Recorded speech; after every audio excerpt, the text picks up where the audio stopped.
Last night, as I sat among friends and colleagues at our dinner, I was reminded once again what a unique and special organization the EJC is.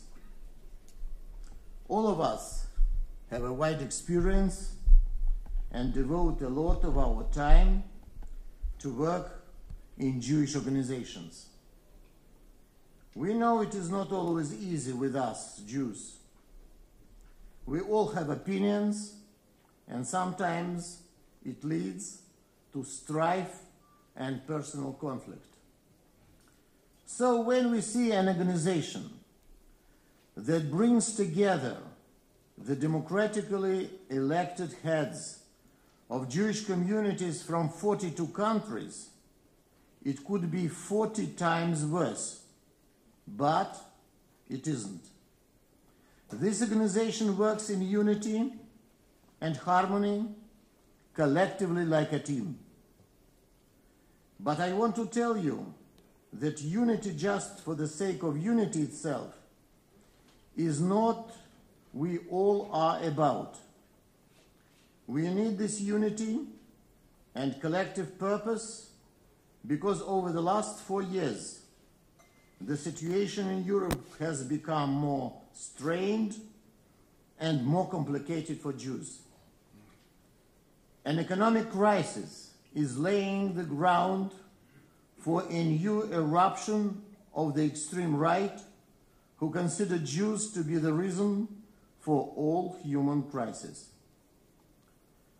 What we have already defined as a historical anti-Semitism has become reality in Greece and Hungary. It is also becoming a creeping trend, as one can read in the poem What Must Be Said by Günter Grass, published earlier this year. With the intensive Muslim migration to Europe and the ethnic tension it brings, it has led to a new wave of anti-Semitism, which is now a real threat to our security. The turbulence in the Arab world has created also a situation where any tiny spark, like a crazy film on YouTube, can create a wave of violence against our communities.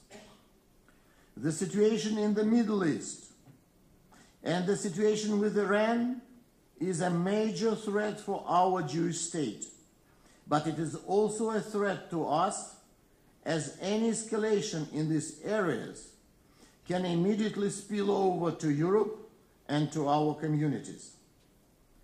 The situation is definitely very challenging and risky, but as former Israeli Prime Minister Golda Meir used to say, pessimism is a luxury that a Jew can never allow himself.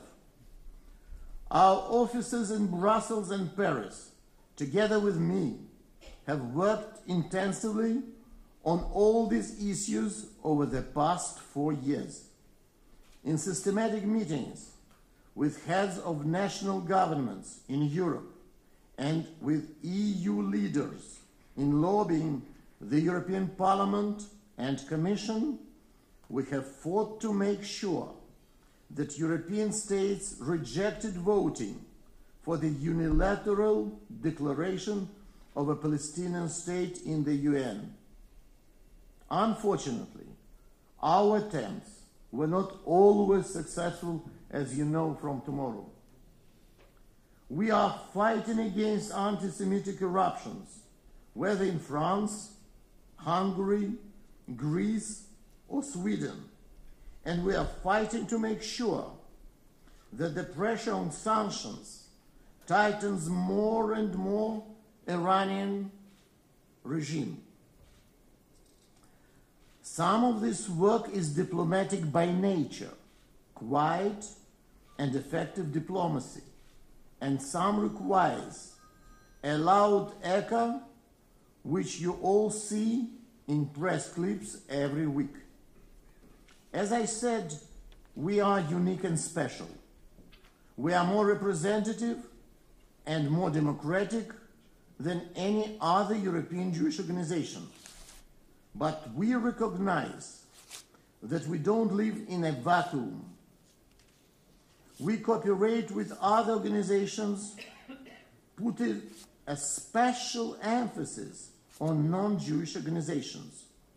Yesterday we held our seminar on crisis management in full cooperation with World Jewish Diplomatic Corps, and we work closely with Bnei Brit, European Council of Jewish Communities, and many, many others.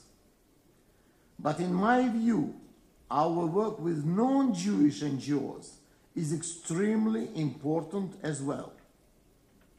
Because the interests of Jewish streets and its values should be a part of pan-European set of interests and values.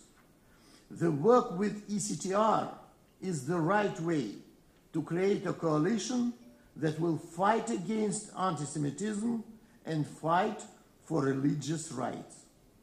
The ECTR, together with us, has finalized a draft model law on tolerance in Europe, and we are now taking these proposals into the heart of every government in Europe and in the European institutions.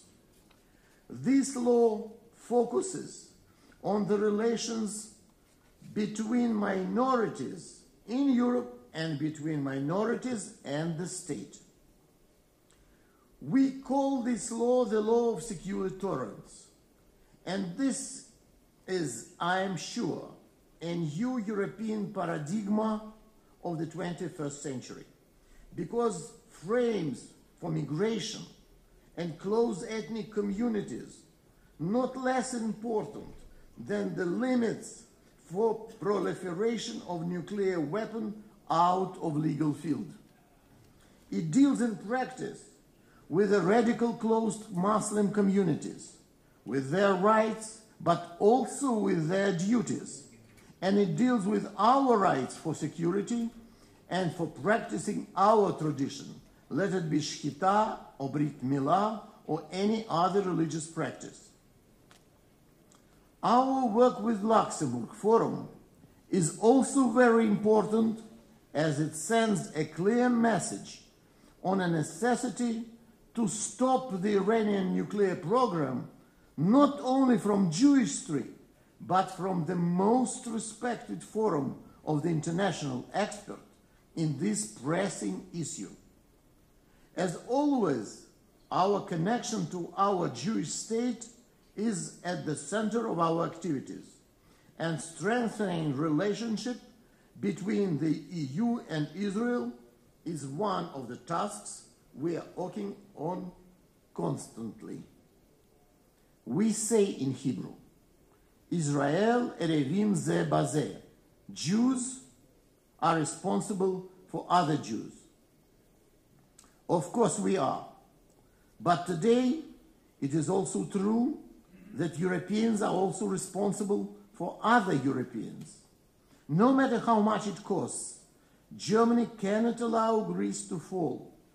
European governments are dependent on Brussels and European citizens ruled by European law. That is why I set up the EJC Brussels office. 4 years ago, I promised to set up this permanent and visible Brussels office after receiving your strong demands. It helps us a lot. Of course, with the high-level meetings and high-profile events, but its real significance is in our daily work, regular briefings and personal meetings, in maintaining a permanent contact with decision makers, changing views and ideas, winning hearts and minds, and initiating legislation from the first drafts and lobbying it to the vote mobilization is an ongoing process. There is no doubt that today the EJC is the chosen mediator for the EU leaders. There is a dramatic difference between Jews pushing doors and senior political leaders having their doors permanently opened for us. I would like to conclude with some personal words. 10 years ago, I became involved in the EJC activities and in Jewish public life due to the strong belief that we European Jews should be proud to be Jews. With your permission, I would like to share what means for me to be a serious and proud Jewish leader. Before everything, he needs to have 3 things: responsibility, responsibility, and responsibility. Then, number 1, to see the goals through the shortage of information, as we say, to be a visionary. Number 2, to see the ways of delivery through the shortage of possibilities, like icebreaker, destroying ice, but its comparatively small weight, concentrating all efforts on very narrow line. Number 3, to see the ways to compromise and go to goal through rain between drops, through shortage of financing and political power. Just one example. In 2005, we all were very much aware about Russian delivery of S-300 missile complexes to Iran. Same time, as you well know, we organized in January 27 the 60th anniversary of Auschwitz liberation in Poland. And we succeeded to trigger the political chain reaction of attention from more than 40 state leaders, including Russia, France, Germany, and United States.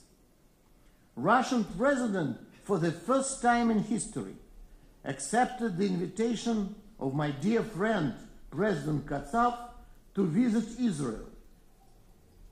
We started using these possibilities, endless talk about S-300 and why these complexes are not defensive but offensive. We continued this pressing up to 2009 with even new Russian president. I think the EJC delegation, including Roger Kuckerman, Peter Feldmayer, Vivian, and many others, remember that President of Russia and Foreign Minister were not so happy to discuss these issues. But after getting information of new unknown enriching facilities, S-300 complexes and contracts were cancelled. This example shows EJC had a role in this drama. The case started during Holocaust ceremony and finished 4 years later is in unexpected but positive way for Israel and for us. It was like Purim phenomena. Hashem helped us when we have done ourselves our best. We should be proud of our beautiful heritage. We should be proud of our thoughts and our beliefs, of our common values and what we are. Everything I do in Jewish life is aimed at making our identity stronger, protecting our security and our religious rights, to make sure we can walk the streets of Europe as proud Jews. That was my mission when I created the European Jewish Fund to make this organization independent. And this is my mission here in EJC. I grew up in Russia, as you all know, in times when it was forbidden to express our faith and follow our tradition. We were Jews with no pride, with no independence. We were desperate for the assistance of American Jews. We were completely dependent. Today things have changed. European Jewry is and should be proud. Proud of what we are and proud of what we have achieved. European Jewry should be independent and not rely on promises of any American organization or individual, even with the best intentions, in order to serve his own interests. We all have egos, and it is okay, until it doesn't destroy our unity. The EJC is European Jewry's only independent, representative, and democratic voice. We must never sacrifice our autonomy. Freud said once, we Jews kept our unity thanks to ideas, and because them both we survived. I am proud to be a European Jew. I will be proud to lead this organization to great achievements and success in the next 4 years, but it is possible only in full cooperation with you, my dear brothers and sisters. Thank you very much.